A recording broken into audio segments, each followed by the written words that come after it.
नमस्कार, केबी न्यूज देख रहे हैं आप। केबी न्यूज खबर आपकी में आपका स्वागत है। खबर कोटद्वार भाबर पौड़ी आजकल फटाफट आपको दिखाएंगे। सबसे पहले दो उन खबरों पे नजर डालते हैं जो हमने आपको नहीं बताई।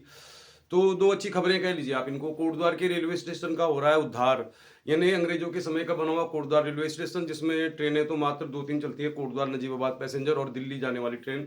लेकिन इस रेलवे स्टेशन का कायाकल्प होने जा रहा है। यहाँ पर जो पुरानी बिल्डिंग है उसको तोड़ा जाएगा, उसकी जगह नया भवन बनाया जाएगा। यात्रियों के लिए सुविधाएं मुहैया कराई जाएंगी और काशीरामपुर जो क्षेत्र पड़ता है रेलवे स्टेशन के पार, वहां जाने के लिए फुट ओवर ब्रिज बनाया जाएगा। तो मुरादाबाद मंडल की ओर से खबर आई है, कोटद्वार रेलवे स्टेशन का होगा उद्धार। और हम तो उम्मीद करते हैं कि कोटद्वार से अन्य जगहों के लिए भी रेल सेवा जारी की जानी चाहिए, क्योंकि फिलहाल इतना पुराना ये रेलवे स्टेशन है, लेकिन यहाँ से जो रेल की सुविधाएं हैं पौड़ी गढ़वाल के लोगों को उतनी नहीं मिल पा रही है जितनी मिलनी चाहिए थी। तो फिलहाल खबर अच्छी है, रेलवे स्टेशन का होगा उद्धार, बनेगा फुट ओवर ब्रिज।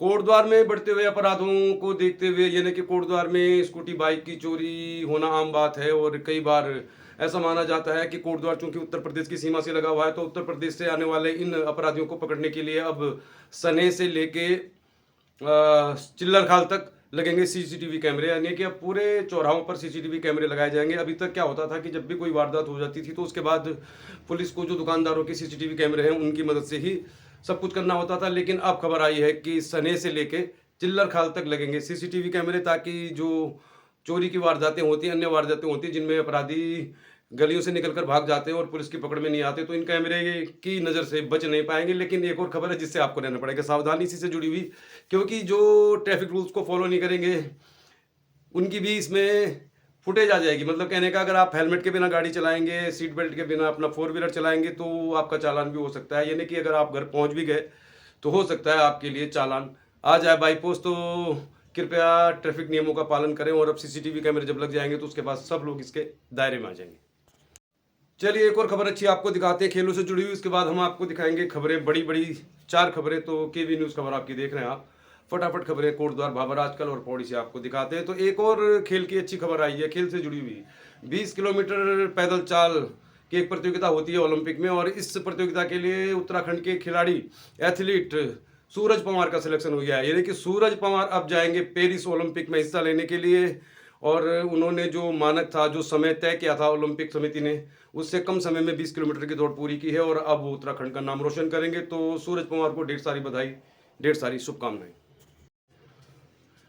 आज 3 तारीख है और आज हम आपको अब क्या खबरें दिखाने जा रहे हैं विस्तार से। हम आपको दिखाएंगे खबर अंकिता भंडारी केस से जुड़ी हुई। इस केस में कुछ ना कुछ होता ही रहता है, और कल तारीख थी, कल की तो हमने खबर आपको दिखा दी, लेकिन कुछ उसका एक ऐसा हिस्सा था जो हम आपको कल दिखा नहीं पाए क्योंकि कंफर्म नहीं हो रहा था। वो भी दिखाएंगे आपको। पौड़ी में पुष्कर सिंह धामी पहुंचे हैं आज। वहां पर एक मेले का उद्घाटन करेंगे, वो शुभारंभ करेंगे। मेला जो हमारे उत्तराखंड की प्राचीन परंपरा है, बेटियों को विदा करते समय जो उनको उपहार आदि दिए जाते हैं, कलयु आदि दिया जाता है, तो इस परंपरा की याद में कह लीजिए आप, ये इस परंपरा को जीवित रखने के लिए, इस त्योहार को मनाने के लिए मेले का शुभारंभ करने आएंगे पौड़ी में पुष्कर सिंह धामी। पौड़ी गढ़वाल में कुछ काम तो हो नहीं रहा, इस बात को आप भी जानते हैं, हम भी जानते हैं। अब इस तरह के कार्यक्रम में वो हिस्सा लेने आए हैं तो बात यहीं तक नहीं है। उनकी इस यात्रा को लेकर अब तरह तरह की बातें हैं। नंबर एक बात तो यही है कि पौड़ी में उनका कार्यक्रम है आज, और उनके कार्यक्रम के मद्देनज़र उस जगह में आने जाने के लिए प्रतिबंधित किया गया है। और वहाँ पर बहुत सारी ऐसी व्यवस्थाएं की जा रही है जिस पर विपक्षी पार्टी प्रशासन पर आरोप लगा रही है कि सरकारी पैसे का दुरुपयोग करे या सरकारी मशीनरी का दुरुपयोग हो रहा है। और एक पत्र बहुत तेजी से वायरल हो रहा है सोशल मीडिया में। कोटद्वार से भी बहुत सारे लोग पौड़ी की सभा में भीड़ जुटाने के लिए जा रहे हैं। ये सबसे मतलब अजीबोगरीब खबर है। मतलब पौड़ी छोड़कर पूरे लोग कोटद्वार आके बस गए कुछ बेहतर सुविधाओं के इंतजार में।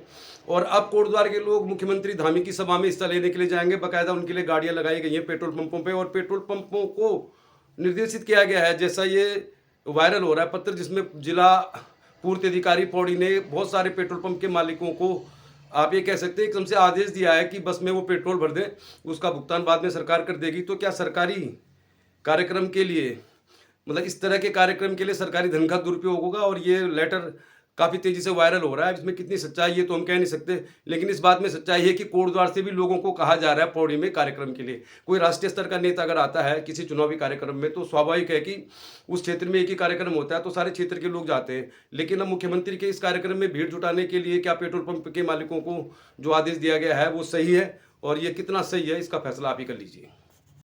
अब बात करते हैं अंकिता भंडारी केस की। अंकिता भंडारी केस में कल तारीख थी, कल का वीडियो हमने आपको डाल दिया। अब इसमें बहुत तरह की चीज़ें निकल कर आ रही हैं और पत्रकार और वकील आशुतोष नेगी ने एक चैनल में बातचीत करते हुए जो बात की है, जो आरोप लगाया है, उसके हिसाब से मैं आपको खबर दिखा रहा हूँ। अवनीश नेगी कल नहीं पहुंचे थे कोर्ट में। इस खबर को हमने आपको दिखाया था, लेकिन उनके न पहुंचने का असली रीज़न कुछ और है। ये नहीं है कि उनका सिर्फ स्वास्थ्य खराब है। तो अवनीश नेगी तो बहुत लंबे समय से बीमार है और शुरुआत में जब वो इस केस में आए थे, अंकिता भंडारी के माता पिता की पसंद थे वो, और ऐसा माना जा रहा है कि अंकिता भंडारी के माता पिता हों या आशुतोष नेगी हों, तमाम लोग उनकी कोर्ट में की जा रही पैरवी को लेकर खुश हैं। लेकिन कल अवनीश नेगी नहीं आए। 26 जनवरी को पहले ही शुक्रवार के दिन गणतंत्र दिवस की छुट्टी थी, तो 1 तारीख वो खराब हुई। कल अवनीश नेगी नहीं आए, तो क्या कहना है आशुतोष नेगी का, चलिए आपको बता देते हैं। आशुतोष नेगी का कहना है कि अवनीश नेगी को कोई भुगतान नहीं हो रहा है। मतलब सरकारी वकील के तौर पर हर डेट के हिसाब से उनको कुछ तय रकम दी जानी होती है। तो जब से उन्होंने इस केस में पैरवी शुरू की है, तब से उनको कोई पेमेंट नहीं हुआ है और वो रुड़की से कोटद्वार आते हैं। वीकली डेटें लग रही थी कुछ समय तक। तो उनका एक आरोप यह है, इससे भी गंभीर आरोप यह है कि जो आशुतोष नेगी ने लगाया है डीजीपी अभिनव कुमार पर, कि अवनीश नेगी की बहन मनीषा नेगी डीजीपी कार्यालय में तैनात थी देहरादून में। उनकी एक छोटी बेटी है, उनकी माँ भी शुगर की बहुत गंभीर पेशेंट है। मतलब उनकी कुछ पारिवारिक समस्या है जिसके तहत उनको देहरादून में ही सुविधा थी। अब अचानक से उनका ट्रांसफर कर दिया है। तो अभिनव कुमार ने जनवरी से कार्यभार संभाला है। तो आशुतोष नेगी का कहना है कि जब से उन्होंने कार्यभार संभाला है, तब से ही आशुतोष नेगी के खिलाफ SC का केस है। उनकी वाइफ का ट्रांसफर हुआ है और अब अवनीश नेगी की बहन का भी ट्रांसफर कर दिया गया है, जिससे वो मतलब मानसिक रूप से बहुत परेशान है। स्वास्थ्य उनका पहले से खराब है, भुगतान उनको हो नहीं रहा है। कई तरह के आरोप सरकार पर लग रहे हैं और मैं तो ये सोचता हूँ कि सरकार ने जब शुरू में कहा था कि हम इसकी सुनवाई फास्ट ट्रैक कोर्ट में करेंगे, अगर इस केस की सुनवाई फास्ट ट्रैक कोर्ट में हो जाती तो अब तक ये आरोप लग रहे हैं, ये चीज़ें हो रही है, होती नहीं, मतलब अब तक फैसला इसमें आ जाता। फिलहाल अगली तारीख है 9 फरवरी और 9 फरवरी को होगी सुनवाई, तो हम जरूर दिखाएंगे आपको KB न्यूज़ पर। चलिए फिर जिस खबर पर हमारी कल रहेगी नज़र वो हम आपको बता देते हैं और पूरी रिपोर्ट आपको दिखा देते हैं। कोटद्वार भाबर का मालन पुल टूट गया था 13 जुलाई को। अब कल इस पुल में कुछ कार्यक्रम है, कुछ प्रदर्शन है। इस पुल की मांग को लेकर, लालढांग मोटर मार्ग को लेकर, कुछ अन्य मांगों को लेकर लोग करेंगे प्रदर्शन। मालन पार किशनपुरी में भी मालिनी किसान पंचायत की एक बैठक हुई, जिसमें स्थानीय समस्याओं के निराकरण की चर्चा हुई। बहुत सारे लोगों ने इसमें हिस्सा लिया और इस मालिनी किसान पंचायत के जो अध्यक्ष हैं JP बोखंडी, उनके साथ बहुत सारे लोग वहाँ पे मौजूद थे। कुछ महिलाओं ने भी सभा को संबोधित किया और यहाँ पर कुछ पत्रकारों और फुटबॉल में बहुत बेहतरीन काम कर रहे सिद्धार्थ उनियाल रावत को भी सम्मानित किया गया। तो चलिए फिर मालन पुल से दिखाते हैं आपको खबर। ये आखिरी खबर है आज की और कल हम आपको दिखाएंगे कुछ और खबरें। तो आप बने रहिए KB न्यूज़ के साथ। अगली रिपोर्ट मालन पुल से। तो इस समय हम मालन पुल पर हैं। कोटद्वार भाबर का ये मालन पुल है और मालन पुल टूटा हुआ है। 13 जुलाई को टूटा था ये पुल और अब इस पुल के नीचे ही धरना प्रदर्शन होगा। तो निश्चित तौर पर धामी जी पौड़ी गढ़वाल के मुख्यालय पौड़ी आ रहे हैं और पौड़ी में ही आता है कोटद्वार, एक ऐसी विधानसभा जिससे कई विधानसभाओं के लोगों के हित जुड़े हुए हैं। मतलब यमकेश्वर, लैंसडाउन, पौड़ी का भी बहुत बड़ा हिस्सा ऐसा है कि जो कोटद्वार में होने वाले विकास कार्यों से जुड़ा हुआ है। पूरे पौड़ी गढ़वाल के लोग कोटद्वार के इस भाबर क्षेत्र में आकर बसे हैं और 40,000 से ज़्यादा लोग इस पुल के पार, यानी अब उसे मालन पार कह देते हैं आजकल हम, वहाँ रहते हैं। अब इस पुल को लेकर क्या कहें, इसकी जो कथा है वो एक कलंक कथा से कम नहीं है। और हमने तो पिछली बरसात में ही बता दिया था, इस पुल के नीचे बहुत गहरी एक खाई बन गई थी, नहर टाइप की, और 2 पिलरों पे वो पानी जा रहा था, जिनकी वजह से ये पुल टूट गया। पुल बना था 100 साल के लिए, टूट गया 10 साल में। तो अब ये पुल जो 12 करोड़ की लागत से बना था, कब रिपेयर होगा, कब बनेगा और बरसात में आवागमन कैसे होगा, ये बहुत बड़ा गंभीर सवाल है, जिस पे कोटद्वार भाबर के सभी लोगों को सोचना चाहिए। और कोटद्वार की हो रही है घोर उपेक्षा सरकार में। पहले क्या होता था कि जब भी कोई काम नहीं होता था तो जो सरकार होती थी या सरकार के समर्थक होते थे तो वो पिछली सरकार का हवाला देकर पल्ला झाड़ लेते थे। इस समय ऐसी स्थिति नहीं है, क्योंकि पिछली जो सरकार थी वो वही सरकार थी जो अब सरकार है। तो पूछेंगे किससे? इसीलिए ज़्यादातर ध्यान जो है अन्य धर्म क्रम के कामों पे रखती है सरकार। और भाबर में, कोटद्वार में कुछ भी काम नहीं हो रहा है। चाहे कोटद्वार शहर में जो एक मोटर नगर का प्रस्तावित मल्टी स्टोरी शॉपिंग कॉम्प्लेक्स था, वो एक गड्ढे में तब्दील हो चुका है। मालन पुल भी टूटा हुआ है, 6 महीने हो गए, 13 जुलाई को टूटा था। कब बनेगा कह नहीं सकते, कुछ भी नहीं कह सकते। मतलब कि मीडिया में जो खबरें आती रहती हैं कि 28 करोड़ 28 करोड़, अब कब मिलेंगे वो 28 करोड़, कब होगा काम शुरू, कह नहीं सकते। फिलहाल कल 4 फरवरी को मालन पुल में पूर्व सैनिकों का जो संगठन है और इसके अलावा बहुत सारे संगठन हैं, सरकार के विरोध में प्रदर्शन करेंगे। लालढांग मोटर मार्ग को लेकर प्रदर्शन करेंगे और इस पुल को बनाने को लेकर प्रदर्शन करेंगे। नेताओं के पास 10-15 दिन होते हैं चुनाव के समय, जब वो हाथ जोड़े जोड़े जनता के बीच जाते हैं और फिर बाकी पूरे 5 साल जनता नेताओं के पीछे हाथ जोड़ जोड़ के जाती रहती है, साहब ये काम कर दो, साहब ये काम कर दो। और नेता आते हैं बड़ी बड़ी गाड़ियों में और हल्का सा हाथ जोड़ के 4 मिनट का भाषण दे के निकल जाते हैं। पौड़ी के नेताओं की तो स्थिति यही है।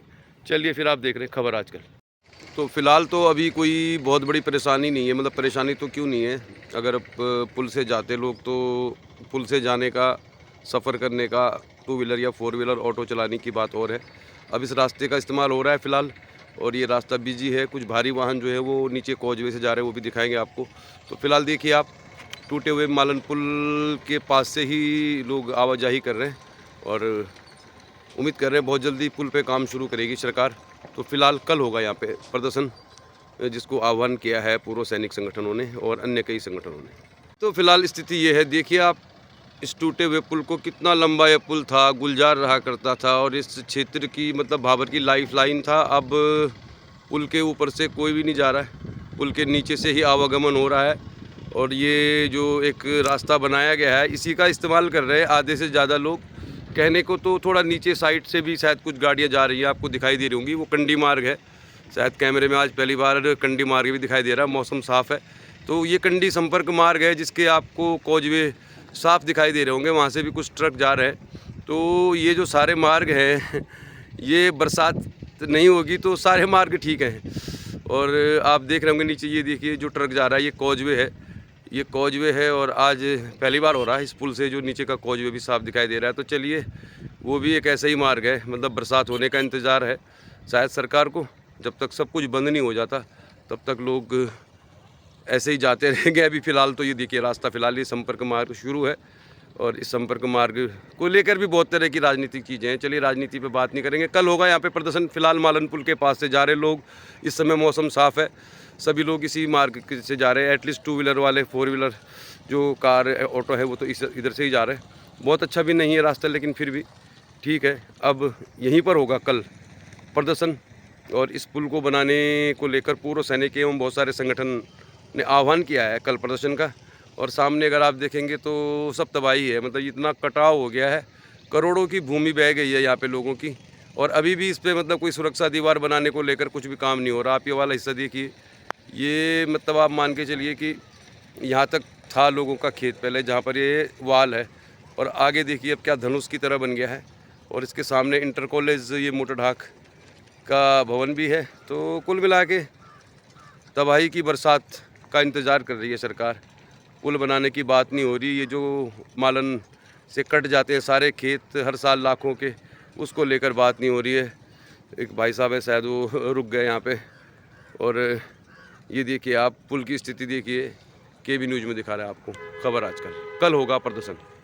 तो कोटद्वार भाबर में मालन पार में मालिनी किसान पंचायत एक संगठन है जिन्होंने अपनी बैठक की यहाँ पे और क्षेत्र की समस्याओं पर बातचीत की। मालन पुल हो, लालढांग मोटर मार्ग हो, कई क्षेत्रीय समस्याओं, पेयजल की समस्या हो, बिजली की समस्याओं को लेकर सक्रिय रहती है ये समिति, मालिनी किसान पंचायत समिति। और इस समिति के अध्यक्ष जेपी बोखंडी जी ने इस कार्यक्रम का संचालन भी किया और क्षेत्र की तमाम समस्याओं के मद्देनजर लोगों से आह्वान किया कि एकजुट होकर बिना किसी राजनीति के हम लोग समस्याओं को उठाएंगे तो सरकार हमारी बात सुनेगी। इस सभा में बहुत सारे लोग मौजूद थे, समिति के जो लोग मौजूद थे और कुछ रिटायर्ड अधिकारी भी मौजूद थे जिन्होंने सभा को संबोधित किया। रेखा नेगी, सुमन नेगी, जेपी बोखंडी जी के अलावा रिटायर्ड अधिकारी रावत जी सहित कई लोगों ने इस सभा में हिस्सा लिया और यहाँ पर बहुत सारे पत्रकारों एवं खिलाड़ियों को सपोर्ट करने वाले लोगों को सम्मानित किया गया। यानी कि कुछ स्थानीय पत्रकारों के अलावा फुटबॉल में बेहतरीन काम कर रहे कोटद्वार भाबर में सिद्धार्थ उनियाल रावत को भी इस कार्यक्रम में मोमेंटो और शॉल उड़ाकर सम्मानित किया। तो कार्यक्रम अच्छा था और शायद ये मालन पुल को लेकर भी कल नजर आएंगे मालन पुल में। तो चलिए फिर कोटद्वार भाबर पौड़ी उत्तराखंड से जुड़ी हुई खबरों के लिए आप देखते रहिए केबी न्यूज़। चैनल को सब्सक्राइब भी करते रहिए, शेयर भी करते रहिए और हम आपको मिलते रहेंगे। जागरूकता, सामाजिक सरोकारों से जुड़ा हुआ हमारा चैनल है और हम उम्मीद करते हैं कि आप इसकी गंभीरता को समझेंगे। तो बने रहिए, देखते रहिए केबी न्यूज़, खबर आपकी। ये केबी न्यूज़, खबर आपकी।